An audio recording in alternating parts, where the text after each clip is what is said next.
എം.ടി. വാസുദേവൻ നായർ. അദ്ദേഹത്തിൻ്റെ ചില അറിയപ്പെടാത്ത കഥകൾ അതൊക്കെ പത്മജേച്ചി ഇന്ന് പറയുമെന്നാണ് പറയുന്നത്. എം.ടി. വാസുദേവൻ നായരുടെ ആദ്യ ഭാര്യ പ്രമീള, എം.ടിയോടൊപ്പം ചേച്ചി ജോലി ചെയ്ത കാലം, ഇതൊക്കെ ഒന്ന് ഓർത്തെടുത്ത് പറയാമോ? ശരിക്കും പറയുകയാണെങ്കിൽ എം.ടി ആണ് എന്നെ ഒരു സാഹിത്യകാരിയാക്കിയത്. I was a reporter. റിപ്പോർട്ടിങ്ങും എഴുത്തും തമ്മിൽ, കഥ എഴുത്തൊക്കെ തമ്മിൽ വ്യത്യാസമുണ്ട്. പൊങ്ങച്ചൻ പറയാമെന്ന് വിചാരിക്കരുത്. സാനു മാസ്റ്റർ എപ്പോഴും പറയും, പരസ്യമായിട്ട് പറയും, മലയാള സാഹിത്യ ലോകത്തിന് നഷ്ടപ്പെട്ട ഒരു എഴുത്തുകാരിയാണ് ഈ രാഷ്ട്രീയക്കാരിയായിട്ട് കാനവൂരി നടക്കുന്നത്. എത്ര ഞാൻ പ്രാർത്ഥിച്ചു നീ തോക്കാനായിട്ടെന്ന്. ഇപ്പം അദ്ദേഹത്തിൻ്റെ ഡിവിഷനിൽ തന്നെ കാനവൂരി കൊണ്ടിരിക്കുക കേട്ടോ.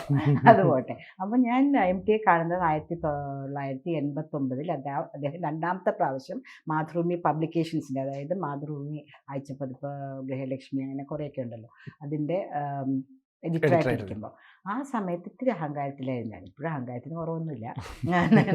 അപ്പോൾ ഇന്ത്യയിലെ മികച്ച വനിതാ ജേർണലിസ്റ്റിൻ്റെ അവാർഡ് 88 കിട്ടി. 89 ഞാനൊരു റോട്ടറി സ്കോളർഷിപ്പിൽ അമേരിക്കയിൽ പോയി. അതിനുശേഷം അമേരിക്കൻ ഗവൺമെൻറ് ഓണററി സിറ്റിസൺഷിപ്പ് തന്ന് ആദരിച്ചു.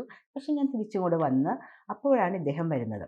അപ്പോൾ അദ്ദേഹം എന്നോട് പറഞ്ഞു, പത്മജ, അഹങ്കരിക്കേണ്ട കാര്യമില്ല. ചെറുപ്രായത്തിൽ ഒരു അവാർഡ് കിട്ടിയത് പലരിലും അഹങ്കാരം ഉണ്ടാക്കും. അത് അവരുടെ ഭാവിയെ തന്നെ മുരടിച്ച് കളയും. അപ്പോൾ പത്മജയ്ക്ക് ഇപ്പോൾ കിട്ടിയ, പത്മജയുടെ വായിക്കുകയായിരുന്നു, പത്മജയ്ക്ക് നല്ലൊരു റിപ്പോർട്ടിംഗ് രീതിയുണ്ട്, നല്ലൊരു റിപ്പോർട്ടറാണ്. പക്ഷെ അതിനുള്ളിൽ ഒളിച്ചു കിടക്കുന്ന സാഹിത്യകാരിയെ ഞാൻ കണ്ടുപിടിച്ചു. അതിനെ ഞാൻ ഉയർത്തി കൊണ്ടുവരാനാണ് ശ്രമിക്കുന്നത്. കാരണം ആർക്കും ഒരു റിപ്പോർട്ടറാകാം.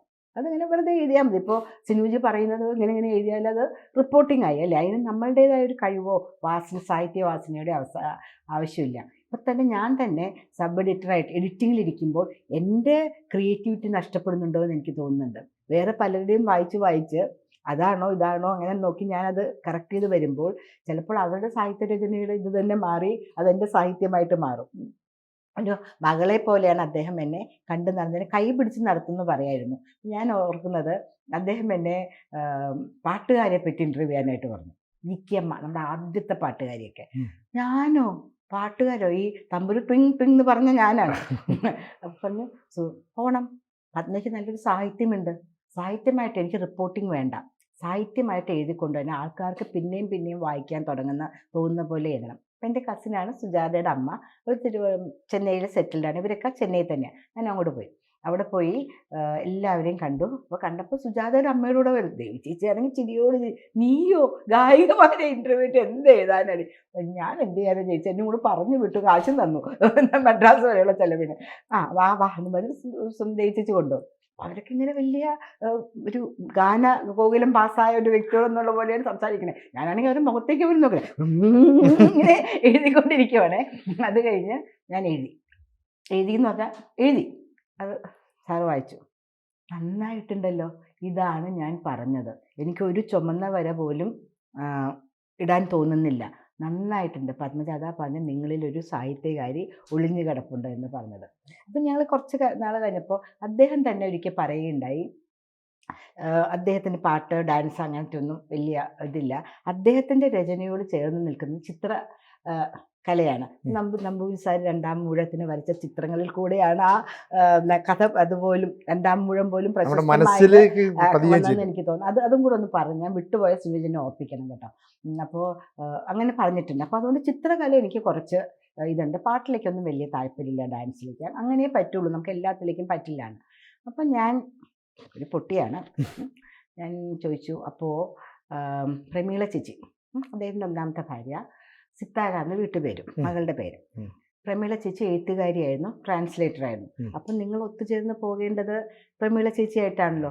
എന്നിട്ട് എന്തുകൊണ്ട് മകളെ നൃത്തം പഠിപ്പിക്കാൻ വന്ന സരസ്വതി ടീച്ചറിൽ പ്രമീള ചേച്ചിയെ ബന്ധം വേർപെടുത്തി വിവാഹം കഴിച്ചു എന്ന് ഞാൻ ചോദിക്കാമോ ഒന്നും അറിയില്ല എനിക്ക്. അപ്പം ഒന്ന് വയസ്സൊന്നുമില്ല, പക്ഷേ എൻ്റെ സ്വഭാവത്തിൽ ഞാൻ ചോദിച്ചു. ഒരു അടിയൊക്കെ പ്രതീക്ഷിച്ചു, ഒരു ക്രൂരമായ നോട്ടമൊക്കെ പ്രതീക്ഷിച്ചു, പക്ഷെ ഒന്നും പറ്റില്ല. ഇറ്റ് ഹാപ്പൻഡ് മറുപടി. അപ്പോൾ അദ്ദേഹം പ്രമീള ചേച്ചിയെ കുറ്റപ്പെടുത്തിയില്ല, സരസ്വതി ചേച്ചിയെ കുറ്റപ്പെടുത്തിയില്ല. അതിനുശേഷം ഞാൻ സരസ്വതി ചേച്ചി ഇൻ്റർവ്യൂ ചെയ്തിട്ടുണ്ട് കേട്ടോ. അദ്ദേഹത്തിനെയും കുറ്റപ്പെടുത്തിയില്ല. It happened. ആർക്കും ഒരു കുറ്റം അദ്ദേഹം പറഞ്ഞില്ല.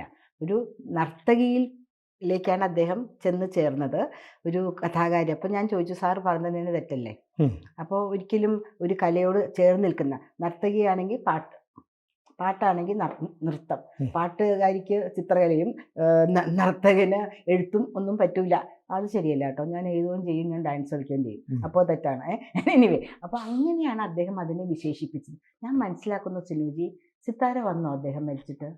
വന്നില്ല എന്നാണ് എനിക്ക് തോന്നുന്നത്. വരാമായിരുന്നു, അമേരിക്കയിലെ ആളില്ല ഇപ്പൊ ആ കുട്ടി. അതെ. പക്ഷെ അദ്ദേഹം ആ കുട്ടി വന്നില്ല. ആ കുട്ടിയുടെ മനസ്സിനെ എന്തുമാത്രം മുറിവേൽപ്പിച്ചിട്ടുണ്ട്. ചെറിയ കാലത്തെ മുറിവാണ് അല്ലേ, ഉണങ്ങിയിട്ടില്ല. ഒരിക്കലും മാറില്ല. അച്ഛനും അമ്മയും ചേർന്ന് നിൽക്കുമ്പോൾ അവരിൽ നിന്ന് അടർന്നു പോവുക എന്ന് പറയുന്നത്, പ്രത്യേകിച്ച് പെൺകുട്ടികൾക്ക് അച്ഛനാണ് ജീവൻ. അതെ, കുറച്ചും കൂടുതൽ അറ്റാച്ച്മെന്റ് ആണ്. അറ്റാച്ച്മെന്റ് അച്ഛനും. അദ്ദേഹം നല്ലൊരു മനുഷ്യനാണ്. അതെ. അപ്പൊ നല്ലൊരു അച്ഛൻ തീർച്ചയായിട്ടും ആയിരുന്നിരിക്കും അല്ലേ. അതെ. അപ്പൊ ആ കുട്ടിയുടെ മനസ്സിന് ഏറ്റവും മുറിവാണെന്ന് തോന്നുന്നു. എൻ്റെ അറിവിൽ ആ കുട്ടി വന്നിട്ടില്ല. ഇപ്പൊ അശ്വതി എന്നാണ് തോന്നുന്നു രണ്ടാമത്തെ മകളുടെ പേര്. ആ കുട്ടി പറഞ്ഞിട്ടുണ്ട്, എൻ്റെ അച്ഛൻ മരിച്ച ശേഷം ഇനി അദ്ദേഹത്തിന്റെ പേർക്ക് എൻഡോമെന്റുകളും അവാർഡുകളും അങ്ങനെയുള്ള കാര്യങ്ങളൊന്നും ഞങ്ങൾ പ്രതീക്ഷിക്കുന്നില്ല. അങ്ങനെയാണ് ഞാൻ മനസ്സിലാക്കിയത് കേട്ടോ. അങ്ങനെ ഞാൻ കേട്ടിട്ടുണ്ട്.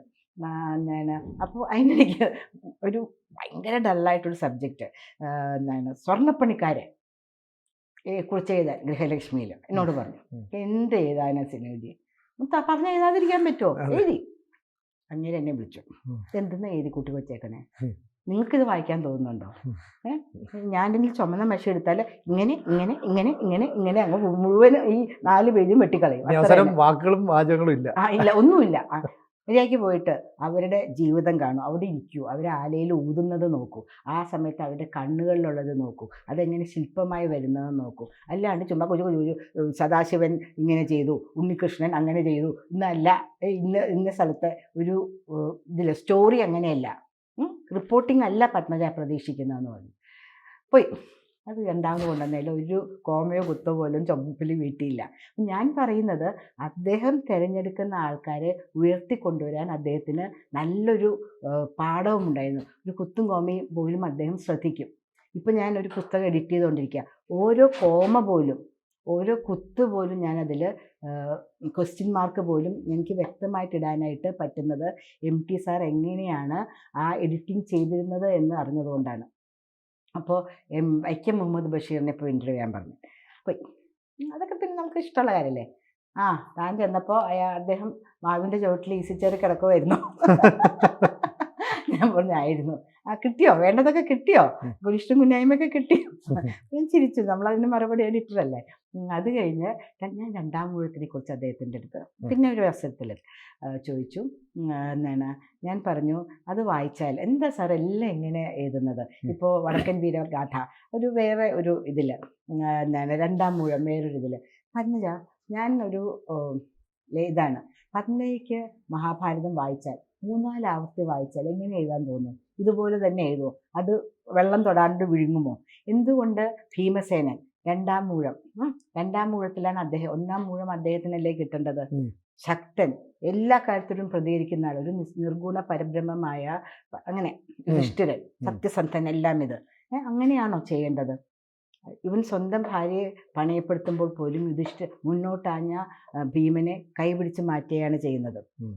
ദ്രൗപദി പണയപ്പണ്ടമായിട്ട് മുന്നോട്ട് വരുമ്പോൾ അവളുടെ ചേല ഉരിഞ്ഞു മാറ്റുമ്പോൾ പ്രതികരിക്കാൻ ആഞ്ഞ ഭീമസേനെ പിന്നോട്ട് വലിക്കുകയാണ് ചെയ്തത്. അപ്പോൾ എല്ലാം സത്യവും നീതി എന്ന് പറഞ്ഞ് നമ്മളുടെ കുടുംബത്തിൽ നടക്കുന്ന കാര്യങ്ങൾ പോലും താല്പര്യം കാണാണ്ട് കണ്ണടച്ചിരിക്കുന്ന ആളെയല്ല നമുക്ക് കാണുന്നത്.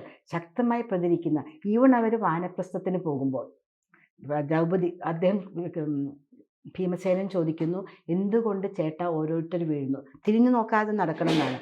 അപ്പോൾ അദ്ദേഹം പറഞ്ഞു, അവർ ചെയ്ത പാപങ്ങളുടെ ഫലമായിട്ടാണ് അവർ വീഴുന്നത്. ദ്രൗപദി വീഴുമ്പോഴും ഭീമൻ പിന്നോട്ട് നടക്കുന്നുണ്ട്, തിരിഞ്ഞു നടക്കുന്നുണ്ട്. അദ്ദേഹത്തിന് സ്വർഗവും നരകമൊന്നും പ്രശ്നമല്ല, അദ്ദേഹത്തിന് സ്നേഹം, തൻ്റെ പത്നിയോടുള്ള സ്നേഹം. അതേസമയം ഞാൻ അദ്ദേഹത്തിനോട് ചോദിച്ചു, ഹിഡിംബി, നമുക്ക് വായിക്കുമ്പോൾ തോന്നും ഹിഡിംബിയോടായിരുന്നോ ഭീമന് സ്നേഹം കൂടുതലെന്ന് നമുക്ക് തോന്നും ഇല്ലേ? അപ്പോൾ കാട്ടാളത്തെയാണ് അതിൻ്റെ ഒരു ഇത് പറയുന്നത്. കുന്തി ദേവിക്ക് വായുപുത്രൻ എന്ന് ഭീമൻ അഭിമാനിച്ചിരുന്നു. പക്ഷേ കുന്തി ദേവിക്ക് ഒരു ശക്തനായ മകൻ വേണമെന്ന ആഗ്രഹത്തിൽ ഒരു കാട്ടാളനെ പ്രാപിച്ചു എന്നുള്ളൊരു ഇതും കൂടെ വരുന്നുണ്ട്. അത് അവസാനം ഭീമസേനൻ അറിയുമ്പോൾ അദ്ദേഹം തകർന്നു പോവുകയാണ്. മറ്റവരെ പോലെ. മനസ്സിൽ അത്ര ഇഷ്ടം ഉണ്ടായിരുന്നു. അതെ. അപ്പോൾ അങ്ങനെയുള്ള കുറേ കാര്യങ്ങൾ രണ്ടാം ഊഴത്തിൽ വരുന്നുണ്ട്. ഞാൻ അദ്ദേഹത്തിന് ചോദിച്ചു, ഈ ചിത്രങ്ങൾ നമ്പൂരി വരച്ച ചിത്രങ്ങളിൽ ദ്രൗപദിക്ക് മാറ് മറച്ചിട്ടുണ്ട്, എന്നാൽ ഹിഡിംബിക്ക് മാറ് മറച്ചിട്ടില്ല. അതൊക്കെ ഇപ്പോഴത്തെ ഒരു കൾച്ചറിന് ചേർന്ന ഇതാണോ എന്ന് ഞാൻ MTയോട് ചോദിച്ചു. അപ്പോൾ അദ്ദേഹം പറഞ്ഞു, തീർച്ചയായിട്ടും കാട്ടാളത്തികൾ മാറ് മറച്ചുകൊണ്ട് നടക്കില്ലല്ലോ, നമ്മൾ 2 വരെയെങ്കിലും ഒന്ന് വരച്ചിടാമായിരുന്നു. അല്ല, അത് ശരിയാവില്ല. ഞാൻ എന്നെ കാണിച്ചിട്ട് തന്നെയാണ് അദ്ദേഹം വരച്ചുകൊണ്ടിരുന്നിരുന്നത്, അത് അങ്ങനെ തന്നെയാണ് വേണ്ടിയിരുന്നതെന്നും പറഞ്ഞു. അതുപോലെ ഇപ്പം നാളെ ഭീമൻ്റെ ഊഴമാണ്. അപ്പോൾ അത് കന്യകയായിട്ടാണ് ഓരോ 5 പുരുഷന്മാരുടെ അടുത്തേക്കും ദ്രൗപദി പോകുന്നത്. അപ്പോഴാണ് അറിയുന്നത് ഗർഭിണിയാണെന്ന്. പ്രസവിച്ച് കുഞ്ഞുണ്ടായി അതിനുശേഷമാണ് ഭീമൻ്റെ അടുത്തേക്ക് ഭാര്യയായിട്ട് വരുന്നതല്ലേ. എന്നിട്ടും ഭീമൻ, ദ്രൗപദിക്ക് ഏറ്റവും കൂടുതൽ ഇഷ്ടം അർജുനനോടായിരുന്നു എന്നറിയാം. പക്ഷെ കല്യാണ സൗഗന്ധിക ആരാ കൊടുത്തത്? ഭീമനാണ്. അവൾ വീണപ്പോൾ ആരാണ് തിരിഞ്ഞോടിയത്? ഭീമനാണ് ഓടിയത്. അപ്പം അദ്ദേഹത്തിന് ആ ആർദ്രയോട് നമ്മൾ കാണുന്ന എന്താ, ദ്രൗപദിക്കൊരു പ്രശ്നം വന്നപ്പോൾ എൻ്റെ അഴിച്ചിട്ട തലമുടി കെട്ടണമെങ്കിൽ ചോര കൊണ്ടുവരണമെന്ന് ആരെ നോക്കിയാണ് പറഞ്ഞത്? ഭീമനെ നോക്കിയാണ് പറഞ്ഞത്. വേറെ വില്ലാളി വീരനായ അർജുനനും ധർമ്മിഷ്ഠനായ ധർമ്മപുത്രനും ഒന്നും നോക്കിയില്ലല്ലോ. അപ്പം അവരുടെ ആവശ്യത്തിന് വേണ്ടി അവർ ഭീമനെ ഉപയോഗിക്കുന്നുമുണ്ട്. അദ്ദേഹം പറഞ്ഞപ്പോഴാണ് ആ ആംഗിളുകൾ നമുക്ക് കറക്റ്റായിട്ട് വ്യക്തമായിട്ട് മനസ്സിലാവുന്നത്. എന്ത് നല്ലൊരു ചിന്താഗതിയാണ്. എപ്പോഴും രണ്ടാം ഊഴത്തിൽ, ഒന്നാം ഊഴം ആവാൻ വേണ്ടി ചേട്ടൻ മരിക്കാൻ പ്രാർത്ഥിക്കാൻ പറ്റുമോ? പക്ഷെ ശക്തനായിട്ടുള്ള ഒരാൾ കൈ കെട്ടപ്പെട്ട നിലയിൽ ഇരിക്കുന്നു. ആ അവസ്ഥ വല്ലാത്ത അവസ്ഥയല്ലേ. അതുപോലെ നമ്മുടെ വടക്കൻ വീരഗാഥ, അത് അറിയാമല്ലോ. വടക്കൻ വീരഗാഥയിൽ ആദ്യം പാർവതിയാണ് നായികയായിട്ട് വിചാരിച്ചിരുന്നത്. പക്ഷെ ആ വേഷങ്ങൾ പാർവതി തന്നെ ഒരു ഇൻ്റർവ്യൂവിൽ പറഞ്ഞിട്ടുണ്ട്, എനിക്കത് ചേരുമെന്ന് തോന്നിയില്ല, അതുകൊണ്ട് ഞാൻ അതിൽ നിന്ന് ഒഴിവായിരുന്നു. കുറച്ചും കൂടെ ആ ഒരു നമ്മളുടെ കേരളീയ മുഖം പാർവതിക്കായിരുന്നല്ലോ. അപ്പം ഞാൻ ചോദിച്ചു, സാർ എന്തിനാ സാറേ എല്ലാത്തിലും ഇങ്ങനെ നമ്മൾ തെറ്റാണെന്ന് വിചാരിക്കുന്ന ആൾക്കാർ, ഇപ്പോൾ ഭീമസേനൻ്റെ വേറൊരു ആംഗിൾ കാണിച്ചതേ ഉള്ളൂ, തെറ്റാണെന്ന് നമ്മൾ ചരിത്രം പഠിപ്പിച്ചിരിക്കുന്ന ആൾക്കാരെയൊക്കെ ഒരു വീരപുരുഷനായിട്ട് കൊണ്ടുവരുന്നത്, അങ്ങനെ ആലോചിച്ചാൽ എന്താ തെറ്റ്? ഇപ്പം ഈ ഇടയ്ക്ക് ഞാൻ അനുസ്മരണത്തിന് പോയപ്പോൾ എല്ലാവരും പറയുന്നുണ്ടായിരുന്നു, എന്ന് പറയും അങ്ങനെ ഇങ്ങനെയെന്ന്. എൻ്റെ അടുത്ത് ആയൊന്നും അല്ല. മേ ബി സംവദിക്കാൻ വേണ്ടിയുള്ളൊരു ആഗ്രഹം, ആഗ്രഹമല്ല, ഒരു പ്ലാറ്റ്ഫോം ഒരുക്കി തന്നിരുന്നു. അപ്പം അങ്ങനെ ഞാൻ എഴുതിയിരിക്കുന്ന കഥയിൽ എന്താ തെറ്റ്? അങ്ങനെ ആയിക്കൂടെ? ഒരു മനുഷ്യൻ എന്തുകൊണ്ട് ഇങ്ങനെയായെന്ന് നമുക്ക് വേറൊരു ആംഗിളിൽ നിന്ന് നമുക്ക് ചിന്തിച്ചൂടെ? തെറ്റുണ്ടോ? അപ്പം നമ്മൾ എപ്പോഴും ഒരു കഥാകാരൻ അല്ലെങ്കിൽ ഒരു കഥാകാരി എന്നുള്ള നിലയ്ക്ക് നമ്മളിങ്ങനെ പല ആംഗിളിനെ കുറിച്ചും ചിന്തിക്കണം. എനിക്ക് തിരക്കഥ എഴുതുന്നത് പോലും ഇഷ്ടമല്ല. അദ്ദേഹത്തിൻ്റെ തിരക്കഥകൾക്ക് 4 എണ്ണത്തിന് നാഷണൽ അവാർഡ് കിട്ടിയിട്ടുണ്ട്, വേറെ കുറേ എണ്ണത്തിന് സ്റ്റേറ്റ് അവാർഡും കിട്ടിയിട്ടുണ്ട്. അപ്പോൾ അദ്ദേഹം പറഞ്ഞു അതുപോലും എനിക്കിഷ്ടമില്ല. കാരണം അത് പലപ്പോഴും മറ്റുള്ളൊരാളുടെ ഇതിനെ നോക്കിയിട്ടാണ് നിൽക്കുന്നത്. സംവിധായകൻ പറയും, ഒരു വലിയ സീരിയസ് ഇന്നിട്ട് സോഫ്റ്റ് ആയിട്ട് ഒരു പാട്ട് കൊടുക്കും. അപ്പോൾ കഥയുടെ ഇതേ പോയി. മറ്റൊരാളുടെ ഡിസിഷനിലാണ് എൻ്റെ കഥ പോലും നിൽക്കുന്നത്, തിരക്കഥ പോലും നിൽക്കുന്നത്. 50% എൻ്റെ ക്രിയേറ്റിവിറ്റി പോലും അതിൽ വരുന്നില്ല. അപ്പോൾ ഒരു ഭയങ്കര മോഹൻലാലോ അല്ലെങ്കിൽ പ്രേം നസീറോ ഒക്കെ അഭിനയിക്കുന്ന രംഗത്തിൽ അങ്ങനെ വേണ്ട. അവർക്കത് ചേരുമോ എന്നറിയില്ല, അവർക്ക് ആ ഭാവം ഉൾക്കൊള്ളാൻ പറ്റുമോ എന്നറിയില്ല, അവർക്ക് ഈ സെൻറ്റൻസുകൾ പറയാൻ ഈ ഫാൻസ് അസോസിയേഷൻകാരെയൊക്കെ പ്രീതിപ്പെടുത്തണമല്ലോ. അപ്പോൾ എനിക്ക് തിരക്കഥ എഴുതാൻ പോലും താല്പര്യമില്ല. നിർമ്മാല്യത്തോട് ഞാൻ എന്തുകൊണ്ട് നിർത്തിയെന്ന് ചോദിക്കുകയാണെങ്കിൽ, നമ്മൾ കുറേ പ്രകൃതിയുമായിട്ടാണ്, ഈ ഒരു സിനിമ എടുക്കണമെങ്കിൽ പ്രകൃതിയുടെയും കുറേ കാര്യങ്ങൾ, ലൈറ്റ്, മഴ, അങ്ങനത്തേക്കുള്ള കാര്യങ്ങളൊക്കെ വേണം. പിന്നെ വേറൊരു കാര്യം സിനുജി ആലോചിച്ചിട്ടുണ്ടോ? അദ്ദേഹത്തിൻ്റെ സിനിമകളിൽ കൂടി ഇപ്പോൾ നിർമ്മാല്യത്തിൽ തുപ്പുന്നു ദേവിയുടെ ഇതിലേക്ക്. അപ്പോൾ അതോടുകൂടി ഒരു തലമുറ കുറച്ചൊരു അന്ധവിശ്വാസിയോ അല്ലെങ്കിൽ യുക്തിവാദിയോ ആയി മാറിയിട്ടുണ്ടെന്ന് തോന്നുന്നില്ലേ? ഞാൻ അദ്ദേഹത്തിനോട് ചോദിച്ചു, താങ്കളുടെ കഥകളിൽ എന്തുകൊണ്ടൊരു നിരീശ്വര വാദിത്വം അല്ലെങ്കിൽ ദൈവത്തെ ധിക്കരിക്കാനുള്ള ഒരു ദൈവത്തിനെതിരെ പ്രവർത്തിക്കാനുള്ള ഒരു ഇത് കൊണ്ടുവരുന്നു? എന്താ അങ്ങനെ കൊണ്ടുവരാൻ പാടില്ലേ? അതൊരു കലാകാരൻ്റെ ഇതാണ്, ഇഷ്ടമാണ്, അവകാശമാണ്. എന്തും ചെയ്യാം. എനിക്കിത് ഈശ്വരനില്ലാതെ ഞാൻ വിശ്വസിക്കുന്നുണ്ടെങ്കിൽ ഞാൻ അങ്ങനെ ചെയ്യാം. അല്ലെങ്കിൽ ഞാൻ ഈശ്വര വിശ്വാസിയായിരിക്കാം, എൻ്റെ കഥാപാത്രത്തിന് അങ്ങനെ ആവാൻ പറ്റില്ലേ?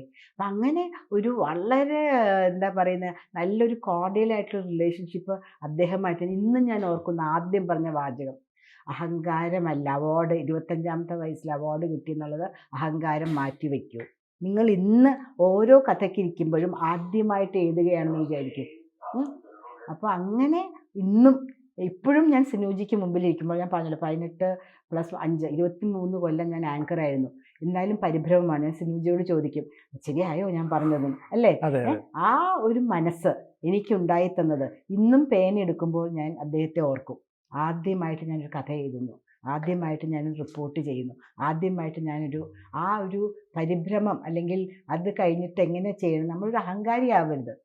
അതാണ് എനിക്ക് MTയെ ഞാൻ ഈ ഓർക്കുന്നത്. MDയുടെ ഈ ചതിയൻ ചന്തു എന്ന് പറയുന്ന ഒരു ക്യാരക്ടർ, ആ എല്ലാ കാലത്തും അയാൾ ചതിയൻ തന്നെയാണ്. പക്ഷെ MDയുടെ ആ ഒരു ഒറ്റ തിരക്കഥയിലൂടെ അയാളെ ഒരു ഗ്ലോറിഫൈ ചെയ്തു. അത് അതെ. ശരിയായോ? ശരി, അത് അദ്ദേഹം പറഞ്ഞത്. നമ്മൾ ചോദിച്ചപ്പോൾ അദ്ദേഹം പറഞ്ഞത് അത് തന്നെയാണ് പറഞ്ഞത്. നിങ്ങൾ ആലോചിച്ച് നോക്കൂ, നമുക്ക് ആ കഥ വായിക്കുമ്പോൾ ചതിയനാണെന്ന് തോന്നുന്നുണ്ടോ? MTയുടെ ആംഗിളിൽ കൂടെ അത് പറഞ്ഞപ്പോൾ ചതിയനാണെന്ന് സിനിമയ്ക്ക് തോന്നിയോ? ഇല്ലല്ലോ. നമ്മളുടെ മനസ്സിലുണ്ടായിരുന്ന രൂപത്തെ അദ്ദേഹം മാറ്റിമറിച്ചു. ആ കഥ വായിക്കുന്ന ആർക്കും ചതിയനാണെന്ന് തോന്നുമോ? നമ്മളുടെ മനസ്സിലുണ്ടായിരുന്ന രൂപത്തെ MT എങ്ങനെ മാറ്റിവെച്ചു. ആ നിർമ്മാല്യത്തിൽ ആൻ്റണി സാറ് വെളിച്ചപ്പാട് അവസാനം വന്ന് ഇങ്ങനെ തലക്കിട്ടടിച്ചിട്ട് തുപ്പിക്കളയുമ്പോൾ ആ വെളിച്ചപ്പാടിനോടൊപ്പമാണ് ജനം നിന്നത്. അയ്യോ, ദേവിയുടെ മുഖത്തേക്ക് തുപ്പിയോന്ന് ചോദിച്ചു. ഒരു തലമുറ മാറി, തലമുറ യുക്തിവാദികളായി. അതാണ് പേനയുടെ ശക്തി. എന്തായാലും MDയുടെ അറിയപ്പെടാത്ത കുറേ കാര്യങ്ങൾ, അല്ലെ അറിയപ്പെടാത്ത ഒരു മുഖത്തിൻ്റെ കുറേ വേഷമാണ് പത്മജി പ്രേക്ഷകരുമായി പങ്കുവച്ചത്. ഇനിയും ഇത്തരത്തിലുള്ള അറിയപ്പെടാത്ത പല കാര്യങ്ങളും നമുക്ക് വീണ്ടും ചർച്ച ചെയ്യാം. തീർച്ചയായും. കൂടുതൽ വാർത്തകളും വിശേഷങ്ങളും നിങ്ങളിലേക്ക് എത്താൻ ABC മലയാളം സബ്സ്ക്രൈബ് ചെയ്യുക, ബെൽ ബട്ടണും അമർത്തുക.